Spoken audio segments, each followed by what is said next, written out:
Hey guys, what's up and welcome. This is obviously another update on my FTMO challenge, and I've got a few other things I'm going to speak about as well. But the challenge is completed fully now. It's been 10 trading days, everything's went out absolutely fine. You can see my certificate here from FTMO just to confirm the completion. This is the email. I'm going to blur my name and stuff out, of course, from the certificate. So this is the challenge account here. I'll just refresh it one more time. You can see that the balance is just above 10,000. Kind of annoying because I managed to get it up to about 400 over the 10,000 goal, but I was kind of messing around with low volume, and you know, I kind of got to the point where I was only risking $100, which is what I was basically in profit, and it was like trading $100 account. So I kind of got a bit stupid, and I was making a few trades that were a bit not really part of my system. So I kind of just left it at that and kept the volume very, very low, especially for the last day.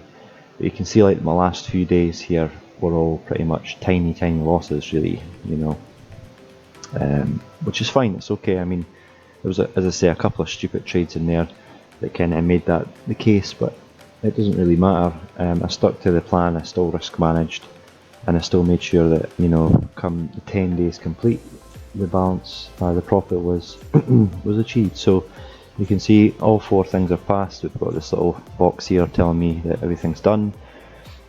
Statistics are pretty awesome. Like, I mean, the balance curve here, you can see it just up and then flatlined at the profit, which is fine. So 114 trades, you know, quite a lot of lots, but yeah, it's a large account, so you know, you can still trade pretty high volume with proper risk management. Overall win percentage was 62%. Average risk reward was 1.22, which is pretty good. So, and then here's all my trades in the journal. So that's cool. Here's the verification account. I've already opened 2 trades, and of course the profit target this time is only 5,000, which is excellent. So this is all set up on my MT4, and of course again my phone and stuff like that is all logged in. Now people have been asking about one thing on MT4 that they noticed, and I'll just come in here just now and see if we can get these set up properly. It's fine. So people were asking first of all about this. I think that, you know, this indicator here, which has all these little dots below the price, and they were asking me, like, what is this? Is this part of my trading system or what? And it's not.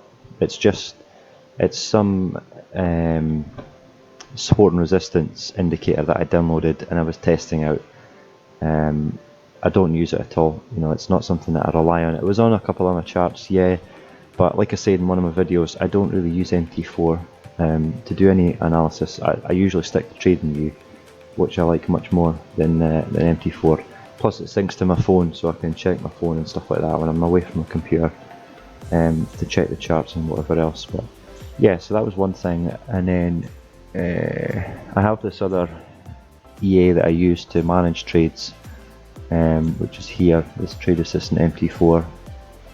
So it kind of sets up MT4 a little bit like TradingView, which is cool, and it gives you all the kind of stats, like, you know, how much you're risking. You can get a break even, stop here, you can take profit, partial take profits, and it gives you all these kind of statistics, which is pretty cool and very useful. So I've recently installed that, and I'm using that just now. I used to use this one, which is more of a manual one.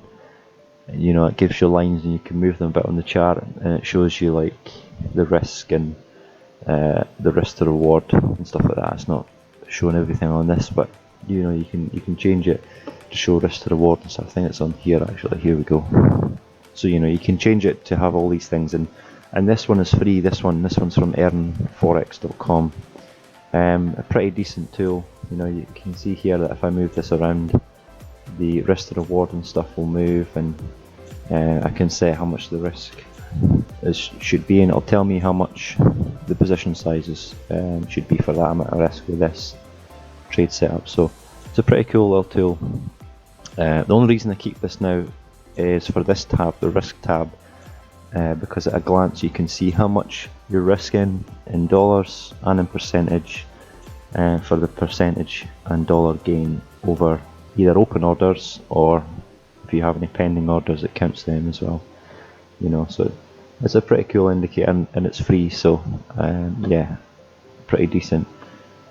So the trades that I'm in at the moment are one on the FTSE 100, which is the UK 100. Taking it short just now, it's kind of melted off in the last couple of days, and also the US JPY, which is in a massive downtrend. So I mean, I've been trading that to the short side quite a few times. So I'll just walk through these two trades here. So you can see, taking the short, quite a few trades on the way up, and it's came down and it's starting to go to the downside now.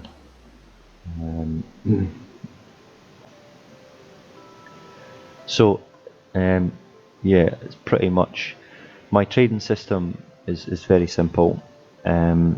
People have been asking about, you know, what my system is, how I trade, and whilst I'm not going to share my entire system on this video, I do want to make more videos about how I trade and things I look out for.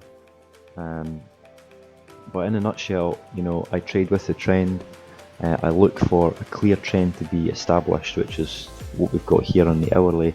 Now, I did say in one of my videos as well, I mostly trade on the 4-hourly chart, but I also trade in the hourly chart, and for the most part at the moment I'm trading on the hourly chart, and sometimes I'll go down to the 15-minute chart to pinpoint an entry if the hourly is not, you know, too clear, but I use the 4-hour and the daily for levels as well. Whoops, what's going on here?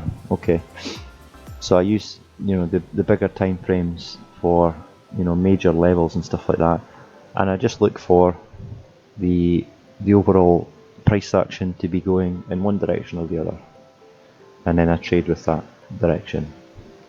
It's pretty simple stuff. So I've got that trade, and I also have this short here again. I've taken it short a couple of times already. It was ranging over here, so when it does this kind of nonsense, you know, going sideways, I don't tend to trade it. I stay away from it because it's just a mess, you know, it's going all over the place, it's up and down, it's just sideways. So the only thing I'm kind of concerned about with this trade here is we're coming to this, obviously, previous extreme low as measured by the 4-hour chart, so there's probably going to be a little bit of a reaction with price at this area before it cracks below further, but that's fine. I mean, it came crashing through this level here, which is more recent than this one, and it had quite a massive bounce away from this, you know, whereas this one kind of, you know, messed around a couple of times and bounced a couple of times. So this should be fine, it should crack down. It's had a huge push away from this level, so it should crack down a little further from here, so waiting for that. Well, I'm in this trade actually, but I'm waiting for that to happen. I'll just walk through a couple more pairs at the moment. It's just a mess now, all this stuff on the chart. Let me just get rid of it. I'll say one thing first though. I mean, here's a trade that didn't work out sort of last week, or earlier this week, sorry. And you can see all the arrows I had on the chart to kind of indicate where I thought it was going to go, and it doesn't always happen. I mean, you know, you can see here I was thinking it was going to go up here, which it did initially, and then it came down. There was some, I think there was a news release around here that caused this huge spike down, but then again I thought, you know, okay, it'll come back here and it'll push up, which it did again, and you might have even been able to take a trade there possibly for like initially 1-to-1. Yeah, okay, well, you could have actually potentially got a trade there for a decent risk to reward. Even a 1-to-1, you know, was possible before it then melted off and done whatever it's doing now. So I'm just going to remove all this stuff just now, keep the charts clean. This is looking like it's going to be going down, so I'll be keeping an eye on that just now. For trades to the downside, pound USD, Here's my old trades again. Again, we can see a couple of trades that didn't really work out here. This one just went nowhere and went down. This one, there was news yesterday and I came out of this before that, because you can see this big crazy candle in the middle here. Initially went spiking up to my target and then came right back down to past the stop loss. But as I say, I exited this for a little bit of a loss actually, I think. But that's fine.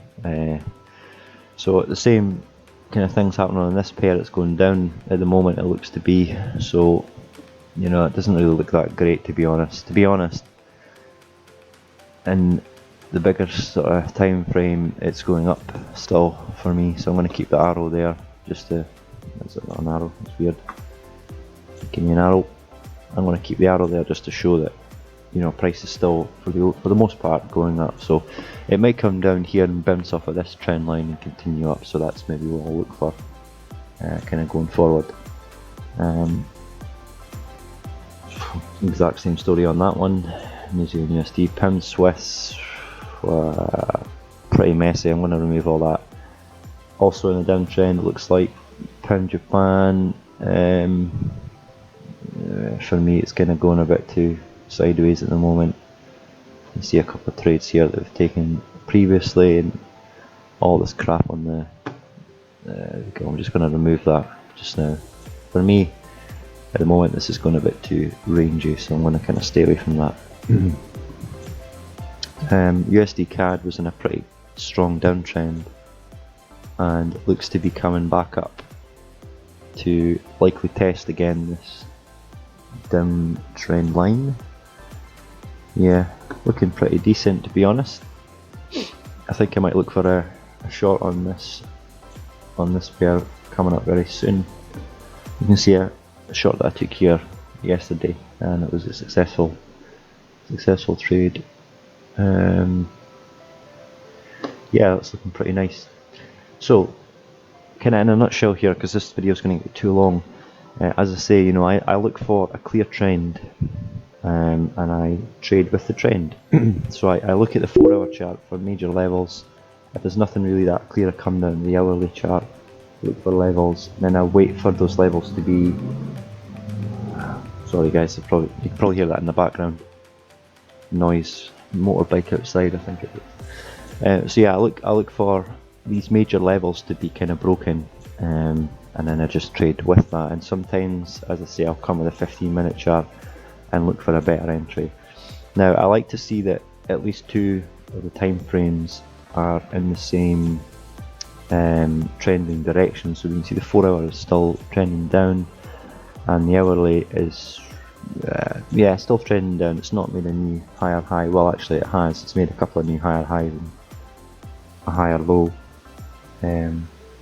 So I'd wait for this to come down a little bit more, maybe even wait for it to crack back below this higher low that it's made before I take it to the short side, just in case it wants to come down here, you know, just in case it wants to come down here and then bounce up. So I think I'll wait for that on this particular pair. But yeah, that's basically all I wanted to say at the moment.